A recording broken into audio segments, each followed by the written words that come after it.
Bonjour, je suis Thomas Leludec, directeur général du CHU de Montpellier. J'ai exercé dans plusieurs CHU en France, à Lille, à Lyon et ici à Montpellier. J'ai également exercé des fonctions de directeur de centre hospitalier en région parisienne.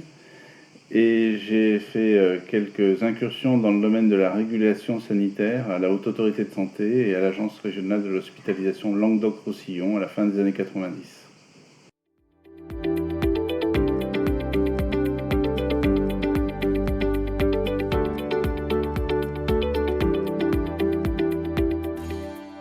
La définition de l'innovation que je pourrais vous proposer, c'est l'invention de nouveaux procédés. Donc ce sont à la fois des techniques, mais aussi des savoir-faire qui sont d'abord utiles à qui? Utiles aux patients et utiles aux professionnels de santé.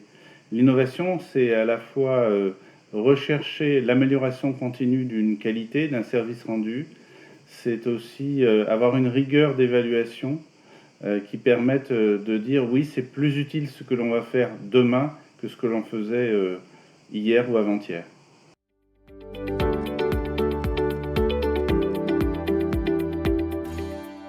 Alors le management de l'innovation, c'est pour moi créer les conditions favorables à des créations différentes. Alors les conditions favorables, quelles sont-elles? C'est promouvoir des profils de compétences différents, des gens qui pensent interdisciplinarité, interprofessionnalité, qui se posent des questions parfois de manière décalée. Donc c'est leur donner des espaces d'expression, comme par exemple l'extracteur d'innovation que nous avons créé en 2016 au CHU de Montpellier. C'est leur donner aussi les moyens de cette expression par des programmes de recherche et d'innovation en commun avec des industriels. C'est une manière de voir l'hôpital pour créer de l'attractivité par la créativité.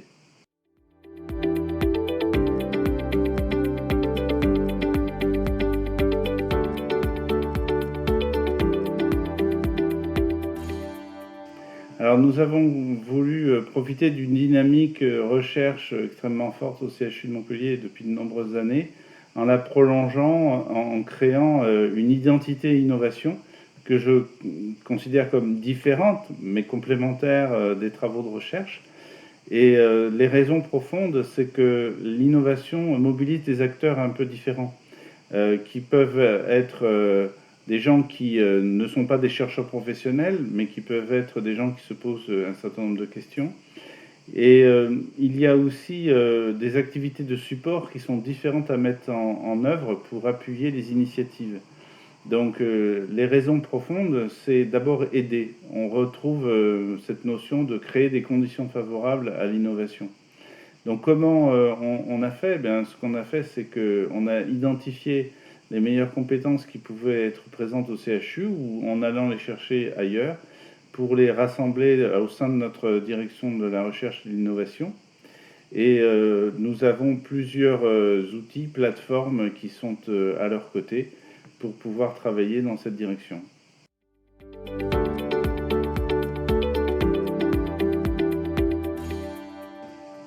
Alors je crois que dans les éléments déclencheurs, ils sont multiples. Ça peut être un appel à projet, ça peut être également une idée qui est née, et notamment nous avons quelques enseignants ici qui ont créé des entreprises, des start-up, et qui ont une expérience dans ce domaine, qui se sont dit, mais finalement, c'est vrai que ce n'est pas notre métier d'être créateur d'entreprise, mais c'est notre métier de nous poser des questions innovantes et aller chercher l'idée à la racine au milieu des professionnels.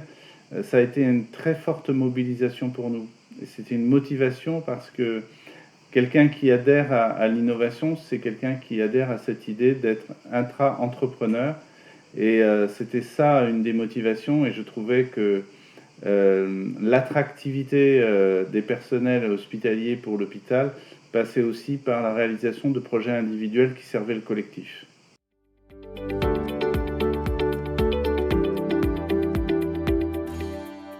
Alors, j'ai trouvé beaucoup d'enthousiasme parce que quand on a, par exemple, créé l'extracteur d'innovation, Dès la première année, on a identifié une quarantaine de potentiels créateurs de projets. On les a évalués et ce qui a été intéressant, c'est que cet extracteur, il disait oui, mais il disait non aussi. Il disait même souvent non, on peut faire autrement et on réoriente votre projet et on ne rentre pas dans la logique de l'extracteur d'innovation. Mais ce qu'ils ont apprécié, c'est d'avoir un accompagnement, d'avoir des conseils, d'avoir des ingénieurs qui travaillaient avec nous et qui viennent d'écoles environnantes pour étudier la preuve de concept et de voir si on peut passer d'une idée à une réalisation possible, voire à une création d'entreprise.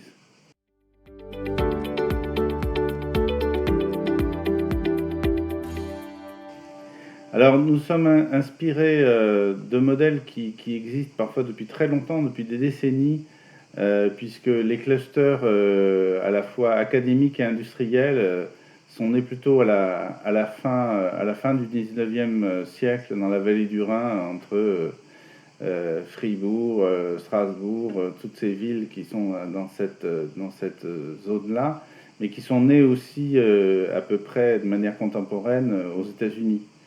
Cette rencontre entre l'industrie et l'hôpital, elle est très présente dans ce type de pays, et ça va jusqu'à la conception de filiales de gestion des brevets et de gestion de l'innovation.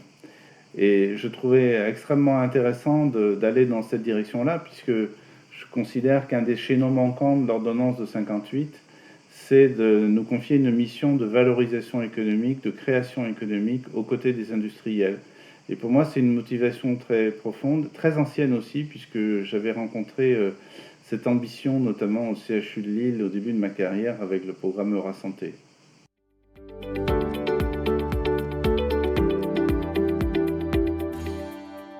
Nécessairement, ça me paraît exclusif, parce que parfois vous avez des innovations de rupture qui naissent à côté de l'activité de recherche de l'établissement, qui peuvent provenir d'organismes qui lui sont totalement extérieurs. Alors, si on élargit le spectre en dehors du CHU, oui, je crois que nécessairement peut être juste, puisqu'il peut y avoir une rencontre entre différents acteurs qui sont présents soit ici à Montpellier, soit à l'extérieur. Mais il faut bien qu'il y ait une production de connaissances pour qu'il y ait une innovation. Je ne crois pas qu'aujourd'hui, on puisse imaginer ce qui a existé dans les siècles passés, c'est-à-dire l'inventeur génial dans son coin. C'est la plupart du temps un foisonnement de connaissances qui conduit à un moment à une idée et à la création d'une activité de recherche, puis une création innovante.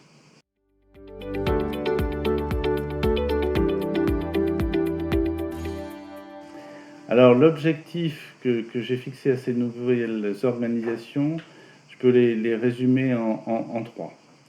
La première chose, c'est me donner les meilleurs conseils et les meilleures orientations pour soutenir ou non un projet.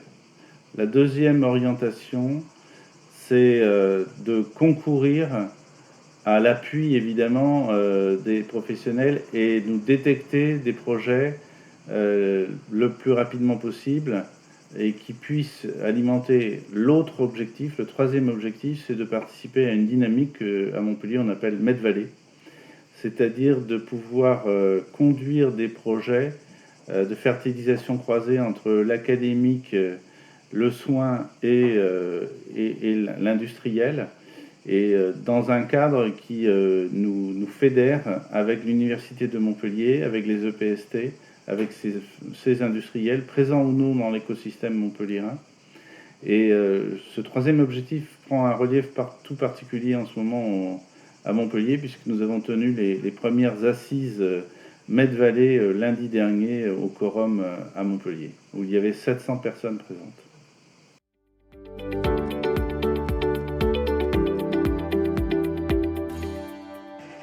Alors le pôle recherche et innovation m'est directement rattaché. J'ai le plaisir de rencontrer les directions de ce pôle très régulièrement, plusieurs fois par mois, et autant que de besoin. Donc ce positionnement hiérarchique auprès du directeur général me paraît essentiel, parce que c'est la marque d'engagement personnel de la direction générale pour soutenir la recherche et l'innovation. Et il est vrai que vis-à-vis de nos interlocuteurs internes comme nos partenaires à l'extérieur du CHU, le fait que chacun sache que le directeur général est impliqué dans les projets de recherche et d'innovation change le regard et le niveau de crédibilité que l'institution peut avoir et que nos équipes peuvent avoir pour aller décrocher des appels d'offres ou décrocher des plans de financement.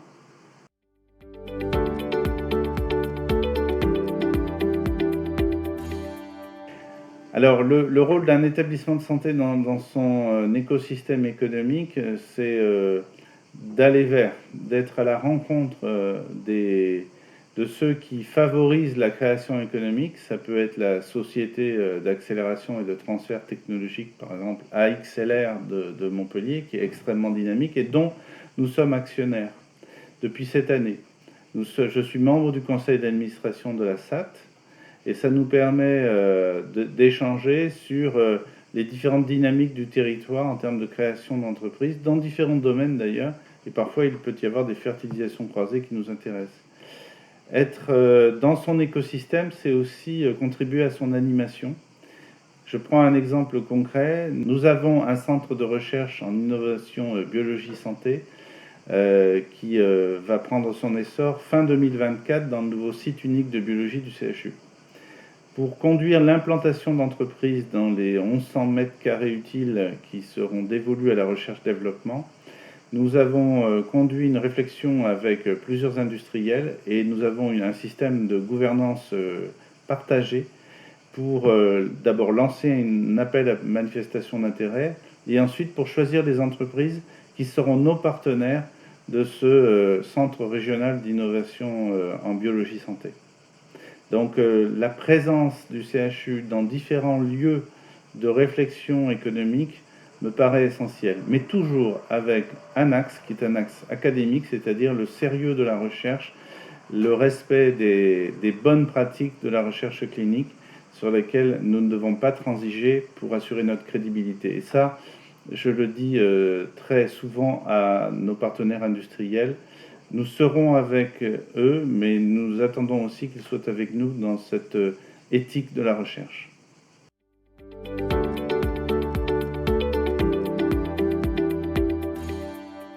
Alors, l'impact dans notre établissement, c'est d'abord de sensibiliser toute une commission autour de la recherche et l'innovation, d'avoir des gens qui manifestent leur intérêt. Et donc nous avons un certain nombre de personnel hospitalo-universitaire ou non d'ailleurs, qui lèvent le doigt pour dire moi j'ai des projets à vous proposer. Il y a ceux qui ne lèvent pas le doigt aussi, c'est-à-dire que nous voyons qu'ils ont un potentiel de création extrêmement important et nous les mettons sur le chemin de l'innovation. Je pense particulièrement à un médecin avec lesquels on travaille depuis des années sur la question des usages en matière numérique. Et nous avons construit peu à peu d'abord une compétence et ensuite une envie de créer un centre de recherche-développement dans le domaine des usages du numérique en santé. Et nous avons d'ailleurs développé cette plateforme qu'on appelle Erios. Et nous avons obtenu des financements substantiels de la BPI au mois d'avril, 3 600 000 €. Et on a une dynamique extrêmement intéressante. Et je dirais que l'envie grandit. Et on l'a vu, l'Université de Montpellier, la faculté de médecine de Montpellier nous a emboîté le pas sur un programme de formation numérique en santé, l'Université numérique en santé. Et là aussi, cette semaine, nous avons appris qu'il y avait un financement de 4,5 millions d'euros qui avait été dégagé en répondant à un appel d'offres. Et les deux projets vont se potentialiser merveilleusement et on est en train d'en déposer un troisième. Donc, je pense que la réceptivité est forte. Elle est très forte, d'autant plus que il y a une base très intéressante à Montpellier, à savoir que le ratio de production scientifique par praticien hospitalier est très élevé au CHU de Montpellier.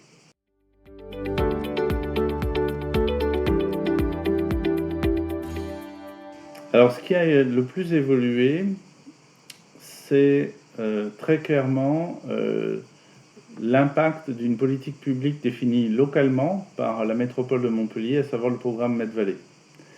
Nous étions loin d'imaginer en 2018 que d'investir dans une start-up allait nous conduire à imaginer un projet industriel et économique à l'intérieur du CHU avec une construction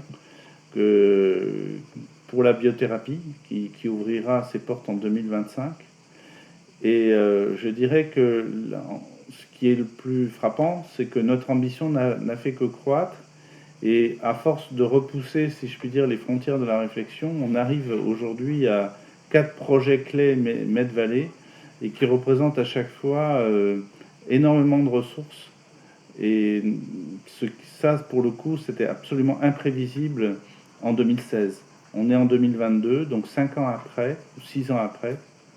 Je trouve que c'est un délai court pour voir déjà une telle inflexion.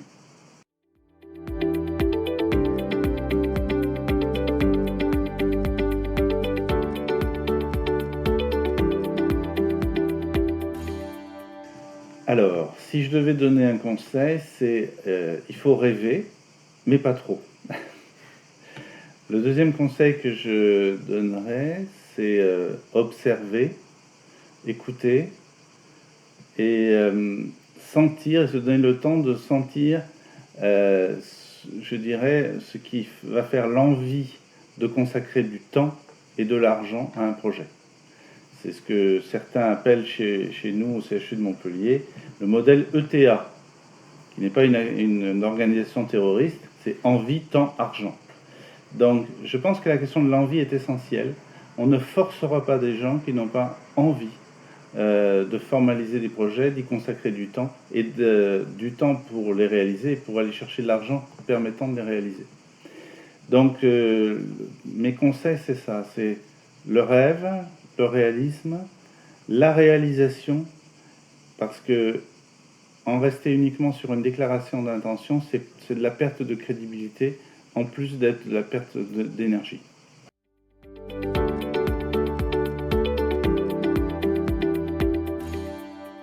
Alors si je devais changer le braquet, je trouve déjà qu'on a beaucoup appuyé sur l'accélérateur. Donc je mettrais davantage d'évaluation sur certains sujets. Je mettrais davantage d'évaluation peut-être extérieure sur la manière dont on mobilise les données, par exemple. Parce que j'aurais souhaité, par exemple, aller plus vite sur l'entrepôt de données de santé. J'aurais peut-être imaginé mettre davantage d'évaluation sur notre tremplin recherche. Parce que je crois que plus on mesure ce que l'on fait, plus on améliore l'impact, parce que, comme le disent les sociologues, un système observé change sa pratique. Donc je ferai plus d'évaluation.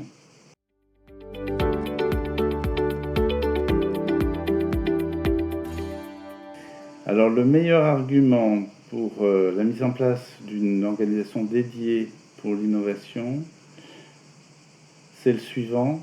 C'est qu'une organisation qui ne pense pas sa recherche, développement et son innovation est condamnée à plus ou moins brève échéance, parce que les autres organisations, elles bougent.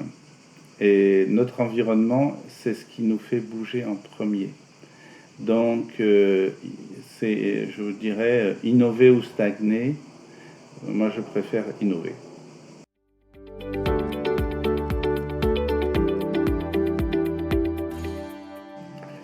Alors les innovateurs ont besoin d'être accompagnés parce qu'on est innovant la plupart du temps parce qu'on a une idée dans son champ de métier, mais cette idée, pour qu'elle passe à une phase d'industrialisation et même avant de preuve de concept et en aval de commercialisation, ça suppose de la mobilisation d'autres métiers.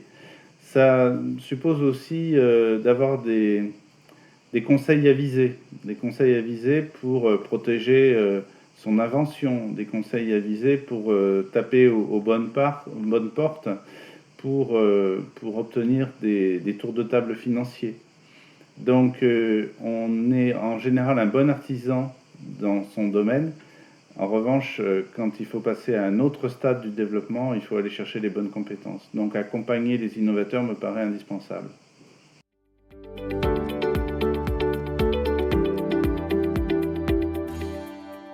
Alors mieux innover suppose d'avoir la masse critique en termes de plateaux techniques. Des plateaux techniques de biologie, des plateaux techniques d'imagerie, des plateaux techniques de haute volée sur le plan technologique. Par exemple, au CHU de Montpellier, nous avons une des plus performantes plateformes de protéomique en Europe. Avoir ce type de dispositif, c'est clairement offrir à nos chercheurs, mais également aux industriels qui travaillent avec eux, leur offrir vraiment des atouts majeurs. Donc la partie plateau technique me paraît essentielle. Le deuxième élément essentiel, c'est d'avoir une masse critique d'activités suffisante et suffisamment diversifiée pour qu'un chercheur puisse conduire une étude, un protocole de manière multidisciplinaire. Ça suppose également d'avoir une pharmacie à usage intérieur, capable de conduire des essais, d'avoir les ressources pour les conduire. Donc l'aspect plateau technique, l'aspect compétence est le point clé, ce sont les points clés pour accompagner les chercheurs, les innovateurs. L'autre point clé, c'est aussi l'accompagnement par une direction de la recherche et de l'innovation pour monter des projets européens, pour aller chercher des fonds là où ils peuvent être présents et qui peuvent être des fonds industriels, évidemment. Et puis, alors peut-être que pour aller plus loin et pour que la recherche française brille davantage, faudrait-il imaginer d'autres manières de faire. Mais là, on est sur des débats qui sont plus des débats réglementaires ou statutaires. Comment conduire des achats innovants lorsque on est dans le cadre de la commande publique? Comment recruter les meilleurs alors que nous avons des statuts qui sont ceux de la fonction publique? Ce sont des questions qu'il faut se poser et je pense que ce sont des questions qui peuvent, dans leurs conséquences et dans leurs réponses, aller très loin, y compris dans une réflexion sur peut-être une vision par filiale de la recherche clinique de nos CHU, de telle sorte que nous puissions avoir davantage d'agilité, celle en tout cas que les opérateurs privés peuvent avoir.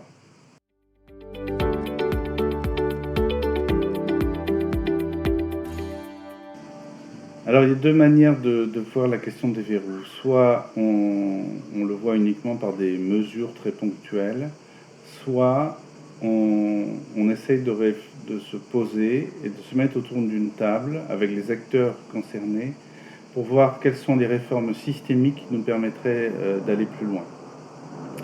Qu'est-ce que je veux dire par là? Quand je parle de statut de la fonction publique, quand je parle de commande publique, tout ça doit pouvoir être interrogé. Parce que là aussi, il faut évaluer la pertinence des outils dont on dispose. Aujourd'hui, vous avez un statut de la fonction publique qui, parfois, reconnaît très très mal les carrières passées, l'expérience, la valorisation d'une expérience passée. Donc on applique des critères du XXe siècle à un marché du travail où les gens vont et viennent entre différentes expériences. Je pense que ça doit être interrogé et je pense que c'est un verrou. Recruter les bonnes compétences et se donner de l'agilité, c'est un verrou. Qu'est-ce que je veux dire aussi par mettre les acteurs autour de la table? Je crois qu'il faut regarder aussi lucidement le fait que tout le monde ne peut pas être dans un écosystème innovant. Et comme je l'ai dit tout à l'heure, il faut atteindre une masse critique assez considérable. Et que nous sommes déjà petits, même nous, CHU de Montpellier. Donc, pour pouvoir atteindre cette masse critique et redonner des couleurs à la fois à la recherche, à l'innovation française et à l'industrialisation française, il faut se regrouper. Et je pense qu'un des principaux verrous, c'est de regarder, je dirais, à une échelle qui est une échelle trop petite. Et donc je pense que les réseaux de CHU sont aussi une manière de surmonter un certain nombre de nos verrous.